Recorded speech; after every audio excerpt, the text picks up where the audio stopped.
Reflecting on my time at St. Christopher's, I realized that I am most thankful for this community.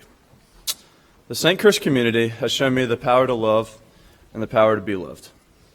Time and time again, I'm reminded that we are not meant to go through life alone, but are designed to live together and to be connected as a community. At age 14, I had no idea how a small but persistent stomachache could change my life. My whole family had just been hit with the virus. So when my dad began complaining of a mild stomach pain, naturally we figured he picked up the bug. When it persisted for several weeks, he finally consulted a doctor. His diagnosis shocked us all: stage 4 pancreatic cancer. As my father battled cancer, you showed up. You called, you visited, you wrote, you brought meals, you wore purple bracelets in his honor. You even rallied your teams and wore BT, my father's initials, on your helmets, your cleats, and your uniforms. After only 4.5 months, my dad lost his battle. The day after he died was our day-long freshman orientation. Concerned about how I was, many of you asked your advisors if you could skip the planned dinner in order to come support me at my house. The next thing I knew, you were at my doorstep, offering comfort and support. These are the things that don't just happen anywhere, but speak to this special community that we are surrounded by. Going into freshman year, I wanted to help in the fight to find a cure for pancreatic cancer, but I knew I couldn't do it on my own. A conversation with a fellow classmate resulted in starting a student-led pancreatic cancer walk held here on campus. Again, you showed up. Raising over $125,000 and attracting over 1,000 participants, the inaugural Richmond Pancreatic Cancer Walk revealed a community that I had not yet been aware of. While my initial goal was to raise as much money as possible, I soon realized that it wasn't the money we raised or the awareness of participants gained that gave me the most happiness, but it was the feeling of being supported by such a great community.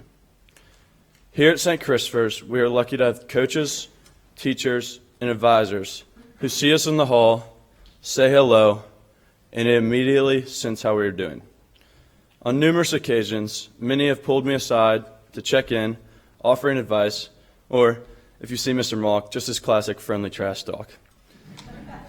This is a constant reminder that I am never alone here, and that we have teachers and adults that are not just here to teach us, but to help us through life.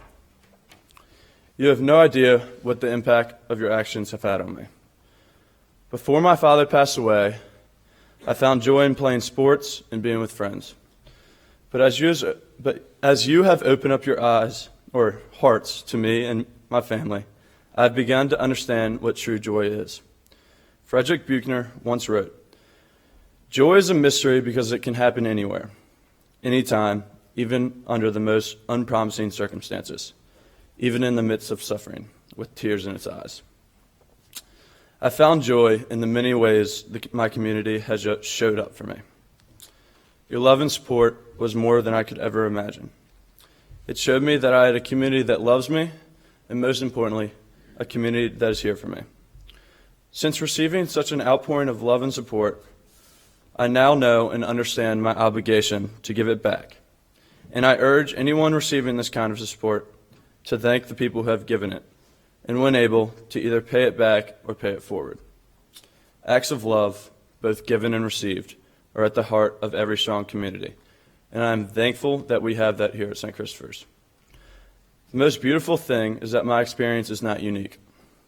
As I've talked to friends and classmates who have had similar struggles, they too have experienced this incredible power and the bond of community we share at St. Christopher's.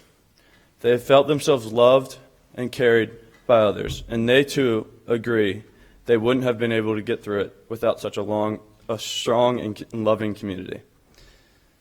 In closing, I thank you for your love and support. In a world which today can seem scary, isolating, and at times downright dark, I give thanks to all of you, collectively, for showing me the way, shining the light, and providing hope.